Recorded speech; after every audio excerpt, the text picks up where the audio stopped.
Petite première question assez simple, mais d'où vient ce nom, John Doe? Alors, le nom John Doe, tout simplement, pour ceux qui ne le sauraient pas, c'est un nom qui signifie dans les pays anglo-saxons, c'est le nom qu'on donne aux personnes qui n'existent pas, entre guillemets, dont on ne connaît pas l'identité. Donc, c'est déjà intéressant dans la pratique, parce que ce que je fais, tout le monde peut le faire, donc lancez-vous. Mais surtout, ça vient aussi de Nintendo, John Doe. Et il y a aussi l'aspect John, mon vrai prénom est Johnny, pour faire John Doe, John fait. Donc, c'est une triple signification, en fait. Alors, parle-nous un petit peu de ton activité, du coup, pourquoi tu es là aujourd'hui et un petit peu ce que tu fais, tout sur les réseaux, sur internet. Alors, mon activité, donc sous le nom de John Doe, c'est de prendre des jeux pour la Game Boy de chez Nintendo, donc la console de 1989, et bien des jeux actuels, des jeux qui vont tourner sur des Game Boy aujourd'hui en 2025.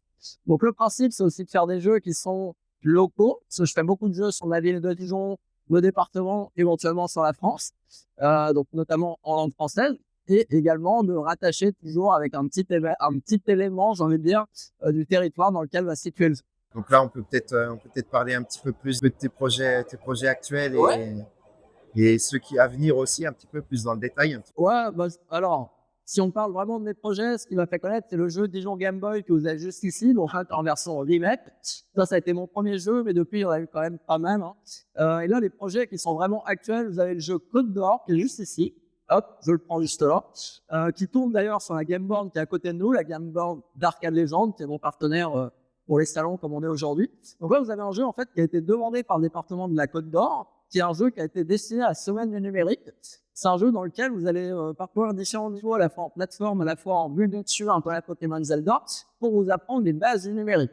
Donc, c'est destiné aux gens qui sont un petit peu détachés du numérique, donc soit les enfants, soit éventuellement les personnes qui ont des difficultés.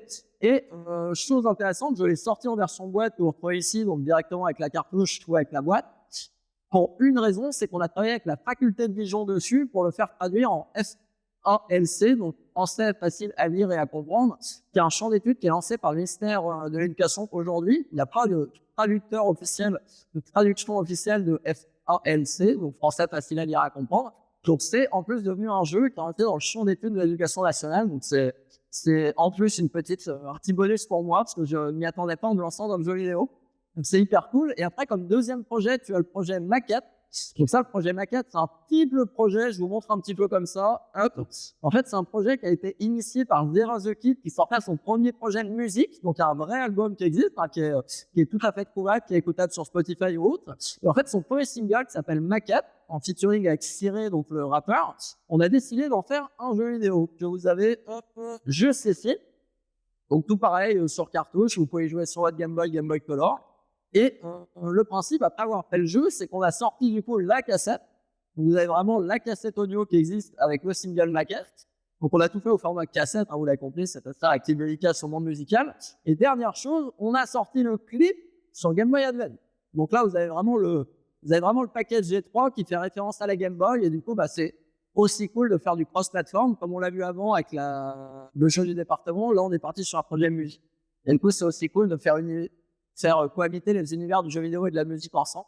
Et du coup, bah, on installe la Game Board, pareil, sur les événements, quand il y a des concerts, quand il y a des showcases. C'est-à-dire qu'on ramène le jeu vidéo auprès de gens qui venaient voir un concert de musique. C'est hyper cool de se faire rapprocher de les univers différents. Tu fais ça depuis combien de temps? J'ai vu que c'était quelque chose qui était un peu artisanal au départ. Exactement. Bah, alors, c'est exactement ça. Moi, je me considère comme un artisan du jeu vidéo. Il y en a de moins en moins. Malheureusement, c'est une grosse industrie. D'ailleurs, c'est la première industrie au monde. Mais il reste encore des artisans comme moi, comme d'autres en France. Et du coup, je fais ça depuis à peu près 3 ans. C'est pas mon activité principale, c'est-à-dire qu'on n'en vit pas à 100%. On va dire que je fais à peu près la moitié de mes revenus autour du jeu Game Boy. Et voilà, après, comme tu dis, c'est un peu artisanal. Donc, je me sers d'ordinateurs qui sont vraiment techniquement dépassés, hein. C'est-à-dire qu'il y a des ordinateurs qui ont une dizaine d'années. Donc, il n'y a pas besoin du dernier ordinateur premier vie pour faire du jeu sur Game Boy. Je me sers d'un moteur de jeu qui s'appelle GB Studio, qui est accessible gratuitement. Je me sers d'un éditeur de sprite qui lui est également gratuit. Ça s'appelle Keyscale. Je me sers aussi du logiciel GIMP qui est 100% gratuit aussi, qui d'ailleurs fait que je peux donner des ateliers avec les enfants dans les bibliothèques, dans les centres aérés, dans les écoles, où on peut créer du jeu vidéo ensemble. Parce que les enfants, souvent, aujourd'hui, ils jouent aux jeux vidéo, la majorité, on va dire même, et ils ne savent pas les bases de la création. Ce qui est assez dingue quand on y pense, que le jeu vidéo, c'est un média qui a maintenant plus de 50 ans, et en fait, dans les écoles, dans les lieux, j'ai envie de dire, de savoir, bah, il y a très peu de choses pour leur apprendre comment faire un jeu vidéo. Alors, c'est essentiel dans leur vie. Ça me rend fou. Donc, j'essaye à ma petite échelle d'artisan de proposer des ateliers, du coup, de les initier à la création. Et la Game Boy, elle est très bonne pour ça, parce que c'est une console encore assez simple. C'est une console qui a maintenant plus de 30 ans, enfin 30 ans. Donc ça, on peut faire des jeux déjà aboutis. Et en plus, on les rattache au quotidien qu'ils vivent, eux, dans leur vie. C'est-à-dire que souvent, dans leurs jeux, ils mettent leur famille, ils mettent leurs amis, ils mettent leurs animaux de compagnie. Et du coup, les voir évoluer à l'écran, bah, c'est top. C'est top. Alors du coup, toi, comment t'es tombé dans le jeu vidéo un petit peu? Parle-moi un peu de tout ça. Ah, et ben alors, comme beaucoup de monde, alors moi je suis dans 1990, donc on va dire à peu près à la milieu des années 90. En fait, mon père a ramené une Sega Saturn à la maison, qui était à la base uniquement dédiée à l'écoute de CD, parce que c'était les premières consoles qui permettaient d'écouter des CD, et ça revenait plus ou moins cher qu'une platine CD à l'époque. Donc ça a commencé par la Sega Saturn qui a vite dérivé vers du jeu vidéo. Et après j'ai eu ma Game Boy, il va acheter dernier en 98 parce que l'arrivée de Pokémon je me souviens très bien, j'avais pas de Game Boy à l'époque. Et du coup ça a été l'occasion d'acheter une Game Boy, la Game Boy 1, la DMG, la DS, en bloc. Et du coup avec le jeu Pokémon sur D'accord. Et du coup, ta console préférée, est-ce que ça a été vraiment le coup de cœur de la première, ou alors c'est vraiment la Game Boy qui a été vraiment déterminante? Ça surprend beaucoup de monde, mais effectivement, ma console préférée restera la Sega Saturn, parce que je suis plus un joueur et j'ai envie de faire 15 matchs chez soi, alors que la Game Boy était dépend, ça va pas jouer à l'extérieur. Après, la Game Boy, elle est forcément dans le top 3, et je sais pas si c'était une prochaine question, mais je ne suis pas spécialement uniquement dans le rétro gaming. C'est-à-dire que je continue de jouer aujourd'hui, pas forcément sur les consoles les plus mainstream, c'est-à-dire que j'ai pas de PS5, j'ai pas de Xbox Series, mais là en ce moment je joue à Playdate, c'est une petite console jaune carrée, en fait vous avez une manivelle sur le côté, donc c'est une console actuelle, c'est la génération aujourd'hui, sauf qu'elle a un concept qui est assez fou, c'est avec la manivelle en fait vous avez un nouveau type de gameplay ici, et du coup c'est une console que j'aime beaucoup aujourd'hui. Est-ce qu'il y a des recommandations, des choses auxquelles il faudrait avoir joué? Alors, recommandations mieux, forcément, je vais vous recommander un petit peu de Homebrew, notamment sur Game Boy, donc ça c'est une console à laquelle je joue beaucoup actuellement, donc là, vous avez des jeux, alors ce qui est bien dans Homebrew, c'est que vous avez tous les styles de jeu, c'est-à-dire que si vous préférez les puzzle games, vous en avez, si vous avez du jeu d'arcade, vous en avez, du plateforme, du RPG, des jeux d'aventure, il y a à peu près tout. Moi, dans les jeux que j'ai préférés l'année dernière, c'était Inspector Waffle, c'est un jeu de point and click, pour ceux qui ne connaîtraient pas, c'est un jeu d'enquête en fait, où vous vous baladez dans une ville et il faut résoudre différentes enquêtes, ça c'est vraiment top. Il y a un autre jeu que j'avais bien aimé, ça s'appelle INXA, YNXA. C'est un jeu plus solo d'aventure, il n'y a pas vraiment de réflexion. Donc pareil, c'est un petit bonhomme qui va balader dans un monde qui est immense. Si je devais en trouver un troisième, je vous recommanderais Cairn, c'est C-A-I-R-N, Ilianer. Et là, c'est un jeu vraiment, j'ai envie de dire, onirique. Platformer onirique où vous devez en fait récolter des runes pour traduire un langage du passé. Il y a un petit côté Champollion à l'intérieur où en fait quand vous voyez ça les différentes choses, vous allez pouvoir ouvrir cette tête porte avec le langage que vous avez décodé, et franchement c'est top, l'univers du créateur est tellement fou, j'ai adoré ce jeu. D'accord, ok. Et donc, puisqu'on parlait tout à l'heure d'activité et tout de suite de recommandations, donc du coup toi tu as aussi une chaîne YouTube et Twitch où on peut te retrouver. Donc du coup, parle-moi un petit peu de tout ça, qu'est-ce que tu fais dessus?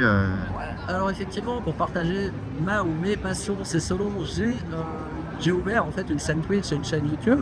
Vous pouvez me retrouver en fait sur des lives où on va parler du Homebrew, notamment sur Game Boy, Game Boy Color, Game Boy Advance. Donc ça c'est tous les lundis, tous les mercredis on fait un live spécial Playdate parce que la console est vraiment pas connue chez nous, donc on essaye de la démocratiser, c'est pas évident. Et après tous les vendredis on fait ce que j'appelle le Holon John Doe, en fait on fait un jeu d'époque, c'est vraiment les jeux Game Boy d'époque, on vient de finir les Schtroumpfs par exemple, les Schtroumpfs 2 pardon, où en fait on fait le jeu de A à Z, donc on fait un roleplay et on essaye d'analyser comment a été fait le jeu, on regarde un petit peu les sprites, comment ils sont utilisés dans le jeu, les décors, etc. Donc il y a un petit côté technique, on peut des fois voir qu'à l'époque, malgré que ce soit du jeu Game Boy, donc une console ancienne, et les créateurs ils étaient plein d'idées et plein de ressources pour faire fonctionner la console de la meilleure façon, même si des fois il y a des jeux qui sont pas terribles, on va pas se mentir, il y a eu près de 1300 jeux sur la console, mais certains c'était pas les meilleurs jeux du monde, mais bon, ça reste quand même qu'ils bon. Tu nous as parlé un petit peu des accessoires un petit peu des Game Boy, parce qu'il faut savoir que les consoles avaient beaucoup d'accessoires aussi qui sont parfois difficiles à trouver et parfois aussi un petit peu méconnu. Donc voilà, parle-nous un petit peu de tout ça, fais-nous un petit tuto. Alors la Game Boy, c'est une console qui à l'époque a accueilli vraiment beaucoup d'accessoires, des sonars, des machines à coudre et vraiment tout et n'importe quoi. Aujourd'hui, je vais vous parler du coup de la Game Boy Camera. C'est pas forcément le plus cher des accessoires, ça se trouve encore aujourd'hui dans la vingtaine d'euros. Et du Game Boy Printer, un petit peu plus cher, vous pouvez en trouver entre 30 et 40 euros si vous attendez et vous n'êtes pas là. Une Game Boy Camera, c'est quoi? C'est un appareil photo numérique sorti en 1998 par Nintendo. C'est un accessoire officiel dans lequel, je sais pas si vous allez voir la caméra, vous pouvez prendre des photos en fait. Donc ça c'est fou, c'est un appareil photo numérique sorti en 98 déjà, à l'époque où quasi personne n'avait d'ordinateur. Du coup je vais prendre une photo comme ça, on l'insérera directement dans la vidéo j'espère. Et hop, avec la lumière ici c'est pas facile. Et du coup là j'ai vraiment pris la photo, je la sauvegarde. Il faut savoir que ça peut enregistrer 30 photos, donc il faut être sélectif j'ai envie de dire, faut pas comme aujourd'hui avec son smartphone mitrailler en rafale, parce qu'au bout de 30 photos c'est fini, vous pouvez pas en rajouter sauf les supprimer. Mais heureusement ils ont inventé le Game Boy Printer où vous pouvez imprimer les photos. Donc là la photo que je viens de prendre, vous pouvez l'imprimer, c'est une impression thermique, c'est-à-dire que vous ne rajoutez pas d'encre à l'intérieur, c'est des rouleaux comme on l'a de carte bancaire ou de TPE pour les grosses surfaces. Et du coup on peut imprimer les photos. Au moins on peut les sauvegarder avant de les perdre à tout jamais en les supprimant, malheureusement.